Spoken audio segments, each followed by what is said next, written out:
Au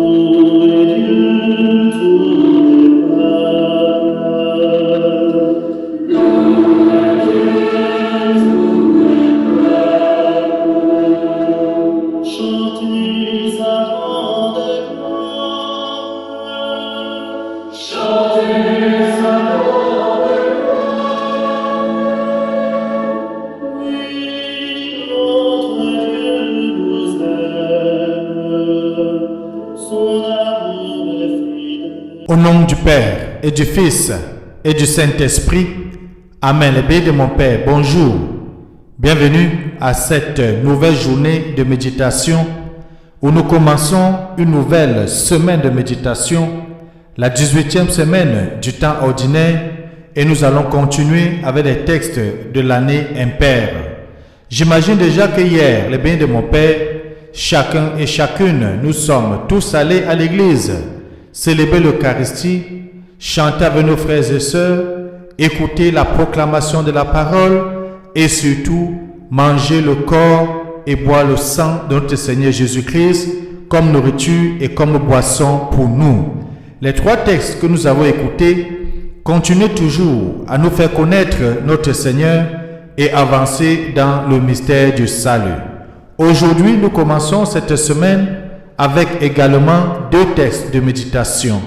Nous allons d'abord méditer le livre des Nombres au chapitre 11, les versets 4 à 15.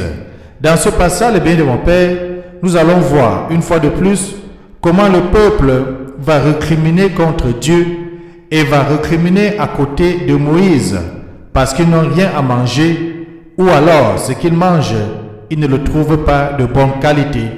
Mais nous allons voir surtout Moïse intercéder et se plaindre auprès de Dieu, et dans sa plainte, il va clairement dire au Seigneur comment est-ce que lui, Moïse, peut porter à lui seul tout ce fardeau, et il va l'exprimer clairement: je ne puisse à moi seul porter tout ce peuple. C'est ce qui arrive aussi avec les pasteurs, nos évêques, nos prêtres qui, par moments, face aux interrogations, aux préoccupations du peuple, sentent cela lourd sur les épaules. Bien sûr, ils le remettent toujours à Dieu. Nous allons méditer le psaume 80, crier de joie pour Dieu, notre force, et proclamer l'évangile de Jésus-Christ selon saint Matthieu au chapitre 14, les versets 13 à 21. Dans ce passage de bénis de mon Père, on va voir comment Jésus-Christ va multiplier le pain, et il y aura une formule intéressante: levant les yeux au ciel, il prononça la bénédiction, il remplit les pains, il les donna aux disciples, et les disciples les donnèrent à la foule. Oui, notre Seigneur s'occupe de nous et regarde nos petites préoccupations. C'est un Dieu attentionné qui nous aime. Apprêtons les différents textes de méditation de ce matin à chacun et à chacune. Bienvenue.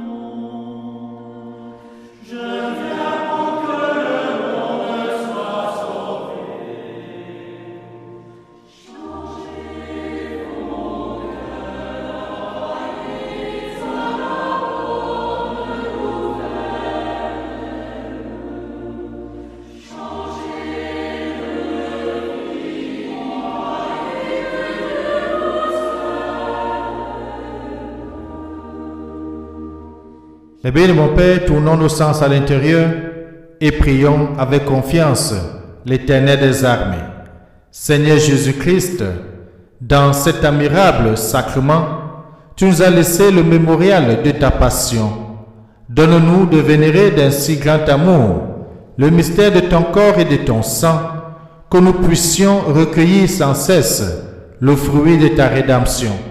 Par Jésus le Christ, notre Seigneur et notre Dieu, lui qui vit et règne avec toi dans l'unité du Saint-Esprit, Dieu maintenant et pour des siècles.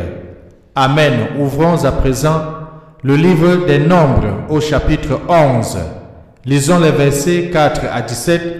Après l'avoir lu, nous pouvons maintenant méditer le psaume 80, crier de joie pour notre force. Les bénis de mon Père, bonne méditation.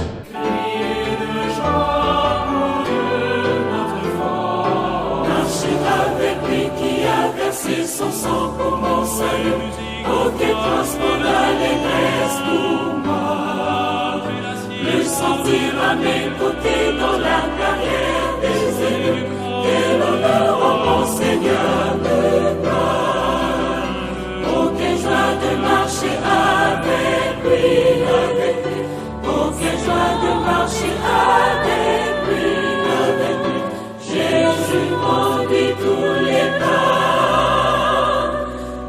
Mon séjour ici-bas, oh quelle joie de marcher avec lui, de sentir tout près de moi en jour et en nuit, oh quelle joie d'avoir confiance en lui.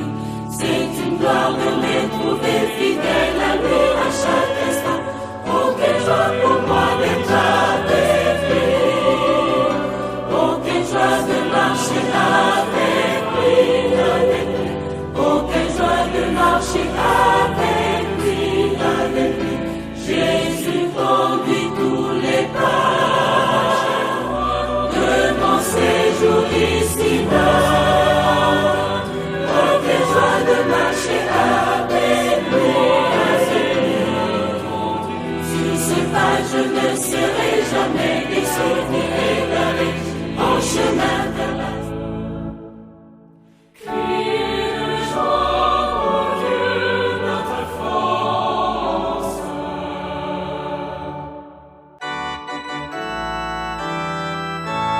Alléluia, Alléluia, Alléluia, Amen. Alléluia, Alléluia, Alléluia.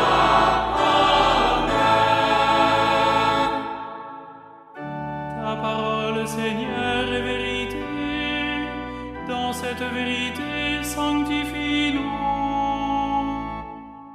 Alléluia, Alléluia, Alléluia, Amen. Alléluia, Alléluia, Alléluia,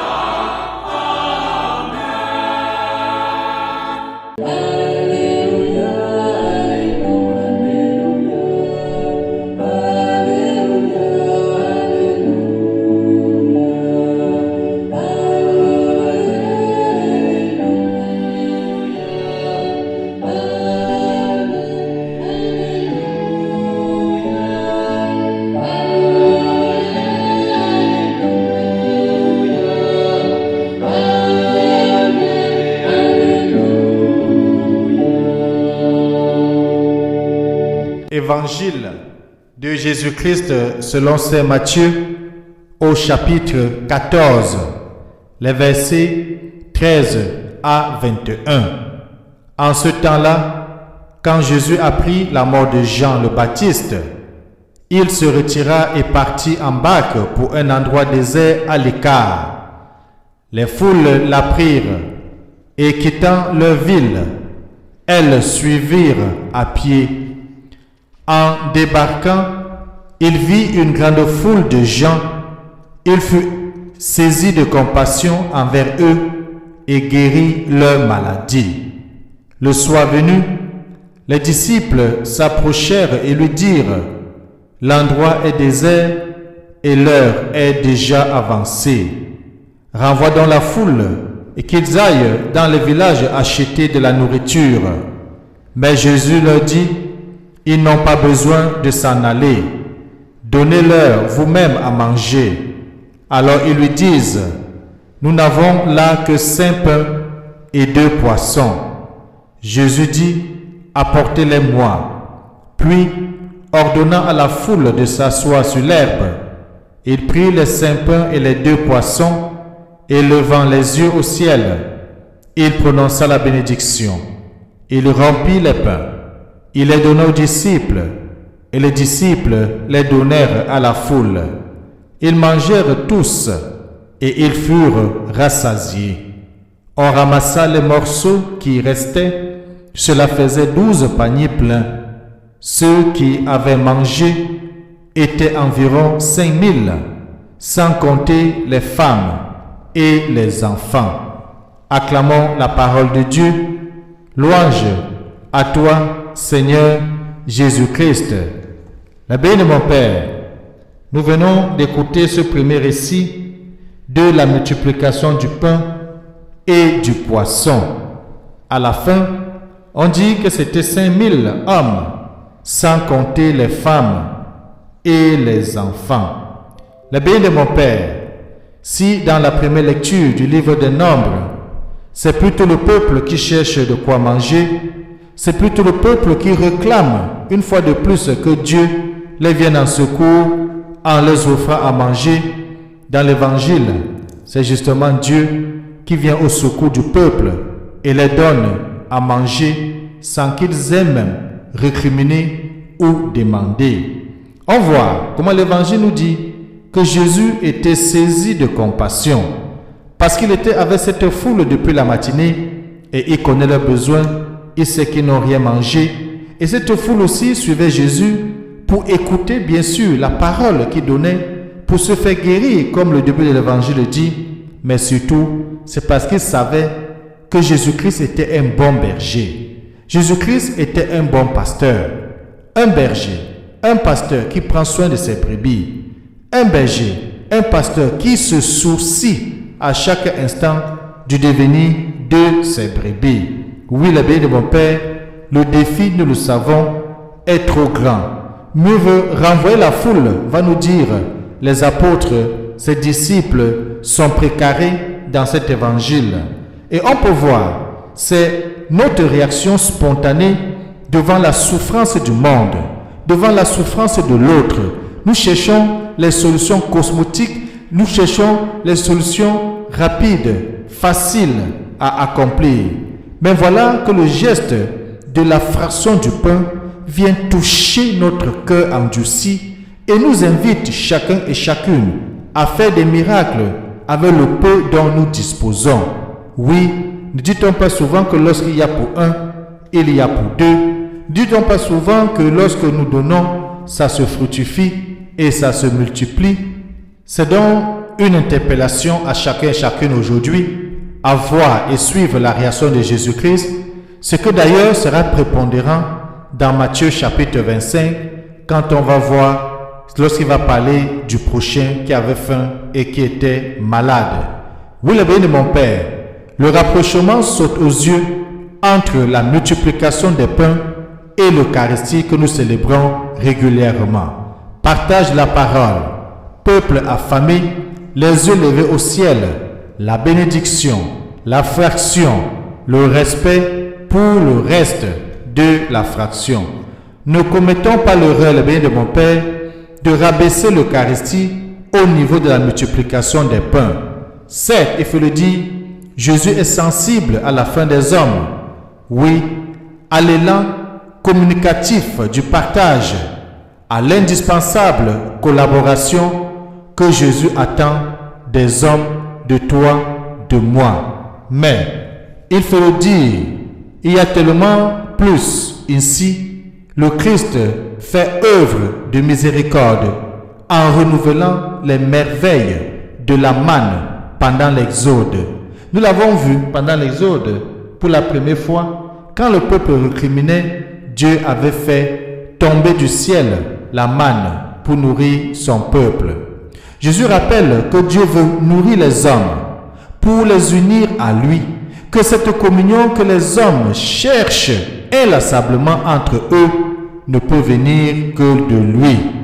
Oui, il y faudra le corps livré, offert au Père et aux hommes dans un immense champ d'action de grâce pour que l'amour jaillisse de sa véritable source.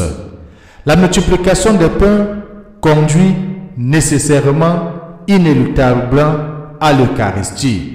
L'Eucharistie lui rend possible l'amour de Dieu au milieu de nous. Parce que chaque fois que nous célébrons l'Eucharistie, nous commémorons le Christ qui s'est offert pour toi, pour moi, pour le rachat de l'humanité. Que Dieu Tout-Puissant nous aide aujourd'hui et nous garde dans son amour, lui qui est Père, Fils et Saint-Esprit. Amen. Bonne journée.